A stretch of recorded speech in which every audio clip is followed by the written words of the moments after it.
Hey Lions, we're going to finish out our lesson and we're going to learn some new sight words, review our other sight words we've already learned, do our spelling, and read our story. This is going to help us to become automatic readers and automatic spellers. Let's get started. Let's start with some new sight words. Remember, we practice these sight words every day because these are our heart words or sight words. We want to know them automatically because these stories, a lot of times they don't follow the phonics rules we're learning. And also, even the ones that do follow them, they're used so frequently in text. We want to know them automatically right away. And you're also going to use these words in your own writing, and you want to be able to spell them automatically. So the first new word is new. Let's spell it. N-E-W. Read it. New. This new is talking about something that you just received, the opposite of old. There's the new, the type of knowledge is spelled a different way. Okay, let's read it again. New. Spell N-E-W, new. Good job. If you can read new, you can read few. Spell it F-E-W. Read few. Very good. Most. Let's spell it M-O-S-T. Most. Very good. And the last new word is gone. Let's spell it G-O-N-E. Read it. Gone. Good job. Okay, let's read, spell, read. Some more sight words. Sure. Spell it S-U-R-E. Read. Sure. So we will read, spell, read. You need to read, spell, and read with me. Ready? Love. Spell L-O-V-E. Read. Love. Watch. Spell W-A-T-C-H. Watch. Read. Look. Spell L-O-O-K. Look. Put. P-U-T. Put. Of. O-F. Of. Good job. Why. Spell W-H-Y. Why. Good job. Hour. O-U-R. Hour. This hour is talking about belonging to us. This is our time together, which I look forward to every day. From. Spell F-R-O-M. From. Way. W-A-Y. Way. Play. Spell P-L-A-Y. Play. Good job. Like. L-I-K-E. Like. Good job. Call. C-A-L-L. Call.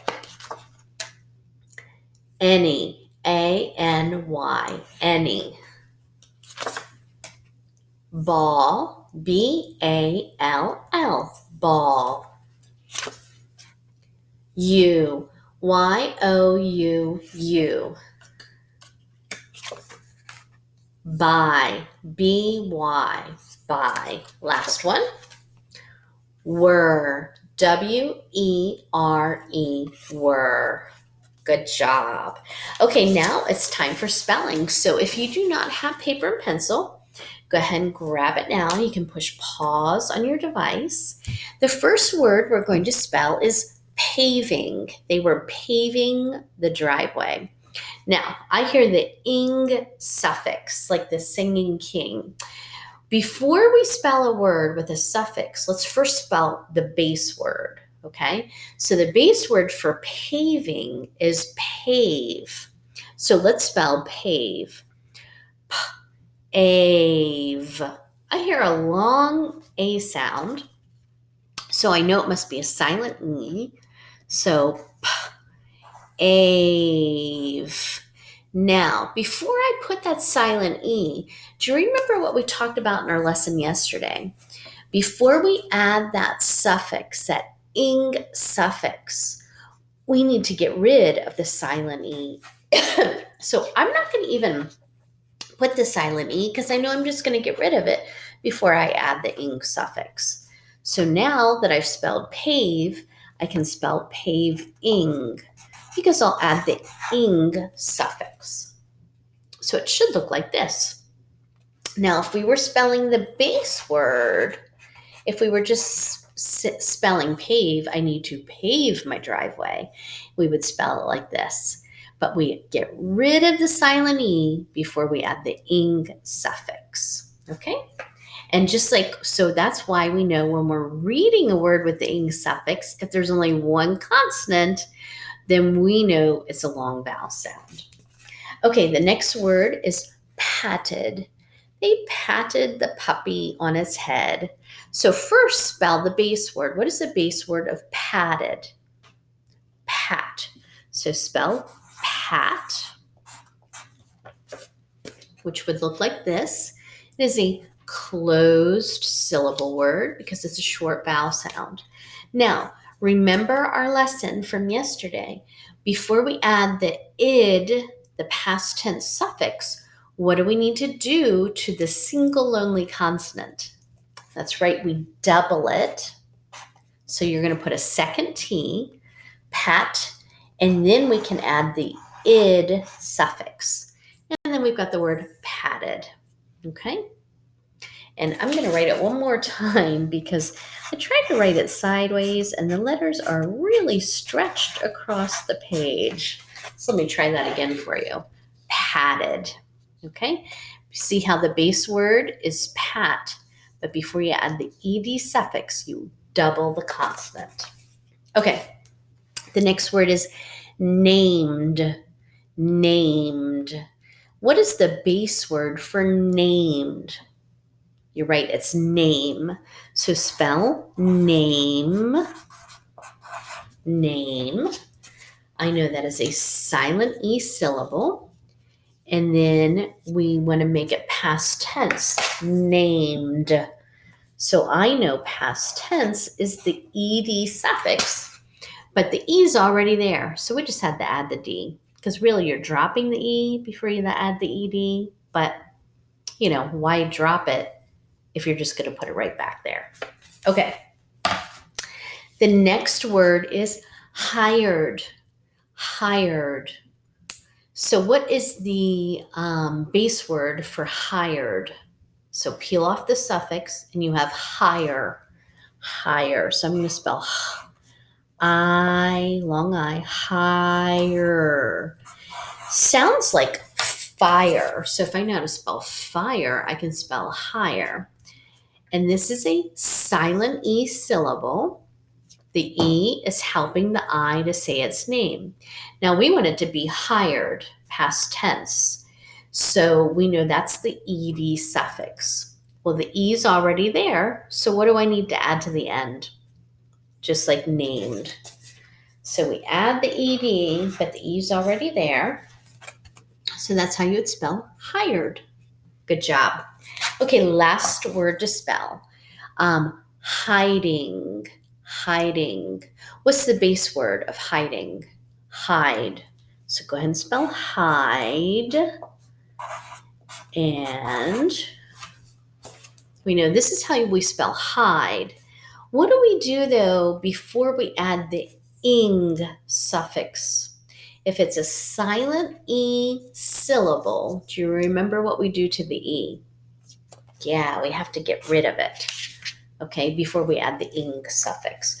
So since I don't have, since I'm using marker and not eraser, I'm going to rewrite hide, but I'm going to leave off the silent E, and then I'm going to add the ing suffix. Hide ing.